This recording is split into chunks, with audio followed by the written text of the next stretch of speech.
ఓం నమో శ్రీ గురుభ్యో నమ. హరి ఓం. కామ మోహిని మంత్రం అమ్మాయి మీది. మీరు వశపరుచుకునే వాళ్ళు మీ దగ్గర రాకుండా దూరంగా వెళ్లిపోయే వాళ్ళ మీద మాత్రం ఉపయోగించండి. ఓం క్లీం బ్లీం కామమోహిని ఏక పరిమితం ఏకవచనం శ్రీ స్వాధీనం ఆవినం అంతర్జహం పరిపూర్ణం కర్మవారణం ఏక పరిపూర్ణం స్వాధీనం మంత్రం జపిం ఏక పద్మహరణం శ్రీ ఆకర్షణం పరిపూర్ణం మోహం ధర్మం ఏకధర్మం వారణం సంహరణం యాగం పరిపూర్ణం సృష్టికర్త వారణం తన్ముఖ వారణం శ్రీ స్వాధీనం మంత్రం జపిం ఏక పద్మహరణం.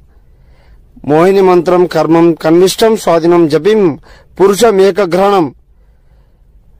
మీ మాట వినని వాళ్ళ మీద మీరంటే ఇష్టం ఉన్నా కూడా మీ మీద బయటపడకుండా పరిపూర్ణం కర్మవాణం లేకుండా మీ దగ్గర రాని వాళ్ళ దగ్గర పరిపూర్ణం స్వాధీన మంత్రం జపి ఏక పద్మహరణం చేసుకోండి అమ్మా. మీరంటే ఏకతర్పణం అవుతుంది, స్వాధీనం అవుతారు. జీవిత